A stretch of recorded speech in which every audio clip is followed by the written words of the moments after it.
আসসালামু আলাইকুম রহমতুল্লাহ। মুরব্বী, আপনার গ্রামটা কোথায় পড়ছে একটু ডিটেলস একটু জানান একটু। আমার বাড়ি মনোহর আমিদি বাড়ি, এই মসজিদালা বাড়ি।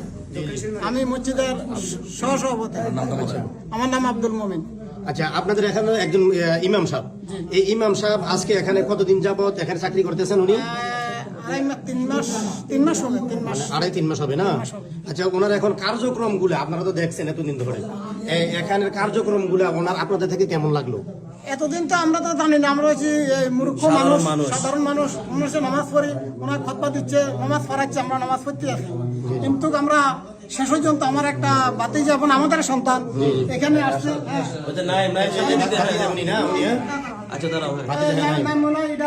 রেকর্ড করি আমাদেরকে বলছে হুজুর বিরে হরা, এটা কিন্তু কোরআন থেকে কোনো কিছু নাই। আর এটা কি বললি আল্লাহ, কোরআন থেকে এটা কি বললি? হুজুরে আমি ফাঁসা জিজ্ঞেস করি, আমি খুব নেহা করতাম হুজুর, আমার ছেলের মতন। হুজুর এগুলো এখানে কি করেন? কয় যা করছি সব ঠিকই আছে। এ কথা যখন বলছে, হুজুর দেখেন কিন্তু বাইরের বাতে কিন্তু কোরআনে হাফেজ, আরেকটা বাতে গেছে কোরআনে হাফেজ। তখন ওনাকে বললাম, ওনা কয় না এগুলো নাম চেক করছি, এগুলো কোরআনে নাই। তখন হুজুরের মাদানটা বন্ধ করে দিছি।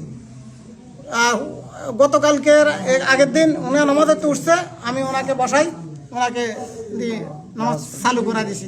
এগুলো মাথা থাকছে বাতিজারে দিই, এই হচ্ছে অবস্থা হুজুর। আবার কয়েকটা ফোন দিয়েছি, বিস্কান্তি ফোন ধরে নাই। আজকে এসে সকালে গেছি, আমরা এত কিছু করছি আমাদের সকালে।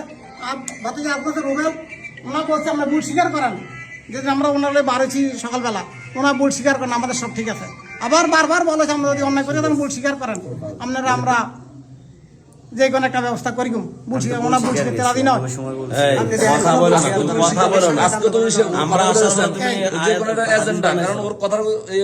চিন্তা করছেন ওই বলতেছে কি বানাইছে, স্বীকার করতেছে, আবার মুসলিমদের থ্রেট করে কথা বলতেছে।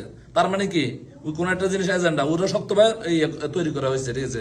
ওর এই তথ্য নেন করতে গিয়ে এটা শিখছে, ওর সাথে কে জড়িতেছে, ওর গাইডলাইন কে দেয়, এটা বাইরে করতে হবে। কিন্তু মানে একটা কথা বলছে, আমরা আশা করে দিয়া যে সে শুধু আমাদেরকে প্রথম বলছে কি শুধু কোরআন শরীফ পড়ছে, সে 18 আর সে মুসলিমের কাছে বলছে সে দেবন থেকে আসছে।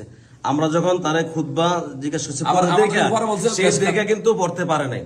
আবার আমাদের সামনে যে এতদিন যে জুমা পড়েছে, আমরা যে সেই জুমার খুতবা মানে বয়ান বিশ্ববিদ্যালয় থেকে আমরা শুনতে চাইছি, সেটা হচ্ছে আমাদের সামনে সে হাদিস বানাই লেছে।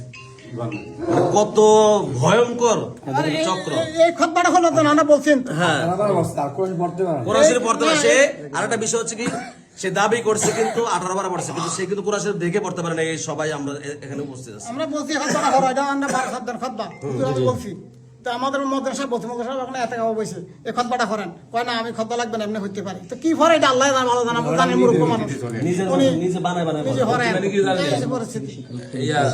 আপনার আরেকটা জিনিস কত স্ট্রংলি কাজ করেন না, কারণ আছে না